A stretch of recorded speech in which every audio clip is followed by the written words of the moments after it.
Hi viewers, welcome back to my channel women's art. என்னோடய சேனலை subscribe பண்ண எல்லா வியூவர்ஸ்க்கும் ரொம்ப ரொம்ப தேங்க்ஸ். நம்ம இன்றைக்கி செவ்வந்தி பூ யூஸ் பண்ணி ஈஸியாக ஜடவேணி எப்படி நம்ம கட்டுறது அப்படின்ட்டு பார்க்க போகிறோம். அதுக்கு ஃபஸ்ட்டு நாம் இந்த காம்பு, அதாவது செவ்வந்தி பூவில் இருக்கக்கூடிய காம்பை நம்ம இந்த மாதிரி கட் பண்ணி விட்டுடலாம். பாருங்கள், தண்டு இருக்கவே கூடாது. அந்த மாதிரி ஓரத்தில் வச்சு கரெக்டாக தண்டு ஃபுல்லாகவே கட் பண்ணி எடுத்துருங்க. அப்போ தான் நமக்கு ஜடவேணி கட்டும்போது ஈஸியாக இருக்கும். பாருங்கள், இந்த மாதிரி கரெக்டாக கட் பண்ணி எடுத்து வச்சுக்கோங்க. ஒரு 10லேருந்து ஒரு 15 பூ கொஞ்சம் அழகான பூவாக பார்த்து அழகாக கரெக்டாக தண்டு மட்டும் கட் பண்ணி எடுத்து வச்சுக்கோங்க. இனி நாம் பூ எப்படி கட்டுறது அப்படின்ட்டு பார்க்க போகிறோம். அதுக்கு இந்த மாதிரி ஒரு கேலண்டர் அட்டை நீங்கள் எடுத்து வச்சுக்கோங்க. இல்லைன்னா நோட் புக் நீங்கள் எடுத்துக்கலாம். லாங் நோட் புக்கு எடுத்துட்டு அதில் இந்த மாதிரி நம்ம ஆர்டினரியாக யூஸ் பண்ணக்கூடிய பூ த்ரெட் எடுத்துக்கலாம். இனி நம்ம அந்த நூலை கரெக்டாக ஒரு 4 சுற்று வர மாதிரி பார்த்துக்கோங்க. ஒரு 4 நூல், நமக்கு மேல் பக்கம் 4 நூல் வர மாதிரி நம்ம அந்த நூலை இந்த மாதிரி சுற்றி எடுத்துக்கலாம்.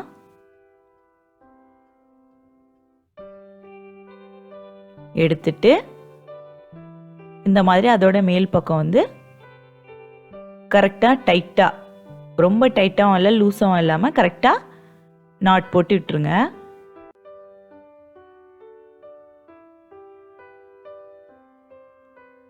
பாருங்கள், நாட் போட்டாச்சு. இனி நாம் பூவை கட்டுறதுக்கான நூலை இனி நம்ம அந்த நூலில் கட்ட போகிறோம். பாருங்கள்,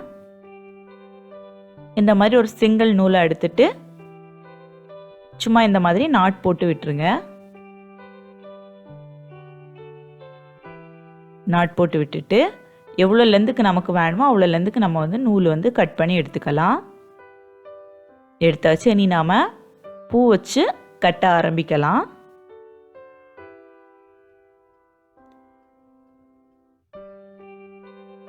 பாருங்க, ஒரு பூ எடுத்துட்டு கரெக்டாக நம்ம 4 நூல் இருக்கனால 2 நூலுக்கு சென்டரில் வர மாதிரி நம்ம 2 நூல் கையால் பிடிச்சிட்டு கரெக்டாக அது சென்டரில் நூல் வரணும். பார்த்துக்கோங்க, அந்த பூவோட சென்டரில் நூல் வரணும். அதுக்கப்புறம் அதுக்கு மேல் பக்கமாக நூலை எடுத்துட்டு நம்ம கட்டக்கூடிய நூலை மேல் பக்கமாக எடுத்துட்டு இந்த மாதிரி ஒரு நாட் போட்டு விட்டுடலாம்.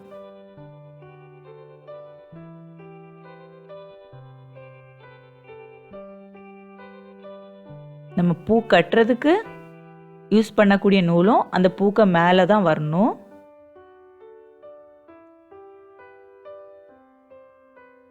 இந்த மாதிரி தான் நம்ம ஃபுல்லாகவே கட்ட போகிறோம். ரொம்பவே ஈஸி. பாருங்கள், அடுத்த பூவும் அதே மாதிரி நம்ம ஃபஸ்ட்டு கட்டின பூக்க கிட்டால் வர மாதிரி கரெக்டாக வச்சுட்டு நம்ம அந்த நூல் கரெக்டாக பூவோட சென்டரில் வரணும். அப்போ தான் நமக்கு மேல் பக்கமும் கீழ்ப்பக்கமும் கரெக்டான அளவில் இருக்கும். பூ கட்டும்போது கரெக்டாக வச்சுட்டு கட்டக்கூடிய நூலை மேலே வர மாதிரி வச்சுட்டு இந்த மாதிரி ஒரு நாட் போட்டு விட்டுட்டா போதும்.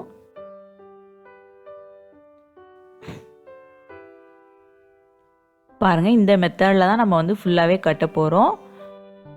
நீங்கள் எது கரெக்டாக கவனிக்கணும் அப்படின்னா, பூ நீங்கள் வைக்கும்போது இந்த நம்ம கட்டக்கூடிய நூலும் நம்ம பூக்க மேலே வைக்கக்கூடிய நூலும் கரெக்டாக சென்டரில் வரணும். பாருங்கள், அப்போ தான் நமக்கு பூ கட்டும்போது வேணி அழகாக வரும். அல்லனா ஒரு பக்கம் மேலே வந்த மாதிரியும் ஒரு பக்கம் தாழ்ந்து கீழே இருந்த மாதிரியும் இருக்கும். அதனால் நீங்கள் பூ கரெக்டாக சென்டரில் வர மாதிரி பூவை கட்டுங்க.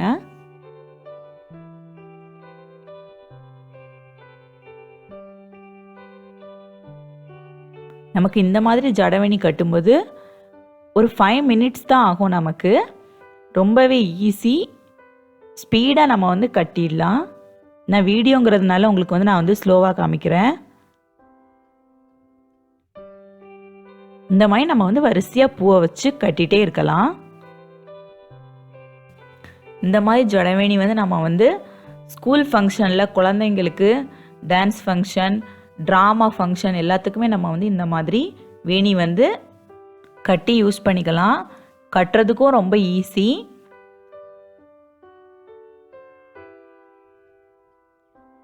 பாருங்கள், லாஸ்ட்டாக நம்ம வந்து இனி கட்டி எப்படி முடிக்கலான்னு பாருங்கள். கட்டியாச்சு. பாருங்கள், நமக்கு எவ்வளோ லென்த்துக்கு வேணுமோ அவ்வளோ லென்த்துக்கு நம்ம கட்டிட்டு லாஸ்ட் வந்து ஒரு 2-3 நாட் வந்து கூட போட்டு விட்டுருங்க. போட்டுட்டு கட்டுற நூலை நம்ம இந்த மாதிரி கட் பண்ணி எடுத்தாச்சு. நம்ம வந்து வேணி வந்து கட்டி முடிச்சாச்சு. பாருங்கள், ரொம்பவே ஈஸி. இனி நம்ம பின்னாடி இருக்க நூல், அதாவது கேலண்டர் அட்டைக்கு பின்னாடி நம்ம வந்து கட்டி வச்சுருக்கோம் பாருங்கள் நூல், அதை வந்து சென்டரில் வந்து நம்ம வந்து கட் பண்ணி எடுத்துடலாம். பாருங்கள், சென்டரில் வந்து நான் வந்து கட் பண்ணி எடுத்துட்டேன். பாருங்கள், வேணி எவ்வளோ அழகாக இருக்குது அப்படின்ட்டு. நம்ம கீழே இருக்க நூலை வந்து நம்ம வந்து ஜடையிலலாம் வைக்கும்போது கட்டுறதுக்கு யூஸ் பண்ணிக்கலாம். இங்கே பாருங்கள், நான் வந்து ஸ்டோன் வந்து வாங்கி வச்சுருக்கேன். இது வந்து ஒரு பேக்கெட் வந்து நமக்கு வந்து 30 ரூபாய்க்கு வந்து கிடைக்குது. இந்த ஸ்டோனை வந்து நம்ம இனி கரெக்டாக அந்த வேணிக்கு மேலே ஒரு டிஸ்டன்ஸுக்கு நம்ம வந்து கம் யூஸ் பண்ணி நம்ம வந்து வச்சுக்கலாம். இது வந்து ஃபேப்ரிக் க்ளூ வந்து நான் வந்து யூஸ் பண்ணியிருக்கேன். இனி அந்த ஸ்டோனுக்கு பின்பக்கமாக கொஞ்சம் ஃபேப்ரிக் க்ளூ வந்து நம்ம வந்து எடுத்துக்கலாம். எடுத்துட்டு கரெக்டாக உங்களுக்கு வந்து எந்த இடத்துல வேணுமோ அதில் நீங்கள் வந்து கரெக்டாக இந்த மாதிரி ஒட்டி விட்டுடலாம் ஸ்டோனு. நீங்கள் அந்த பூக்க சண்டலில் தான் ஸ்டோன் வைக்கணும் அப்படின்ட்டு இல்லை. நமக்கு வந்து கட்டும்போதே பூவெல்லாம் சேர்ந்து வந்திருக்கனால ஓரளவு டிஸ்டன்ஸ் கரெக்டாக வர மாதிரி ஸ்டோன் வந்து நீங்கள் வந்து கரெக்டாக இந்த மாதிரி வைங்க பூக்க மேலே. அப்போ தான் பார்க்குறதுக்கு நமக்கு அழகாகவும் இருக்கும் டிஸ்டன்ஸ் கரெக்டாக வரும்போது. பாருங்கள், ஸ்டோனை நம்ம வச்சாச்சு. ஒரு 5 மினிட்ஸ் போதும், அது வந்து ட்ரை ஆயிரும். பார்க்குறதுக்கே ரொம்ப அழகாக இருக்குது. இந்த ஜடவேணி வந்து நம்ம வந்து ஹேர் ஸ்டைலில் யூஸ் பண்ணால் இன்னும் அழகாக இருக்கும். ட்ரை பண்ணி பாருங்கள், ரொம்பவே ஈஸியாக இருக்கும். இந்த வீடியோ உங்களுக்கு பிடிச்சிருந்தா லைக் பண்ணுங்கள், ஷேர் பண்ணுங்கள், மறக்காமல் கமெண்ட் பண்ணுங்கள். Please subscribe my channel. Thanks for வாட்சிங் மை வீடியோ.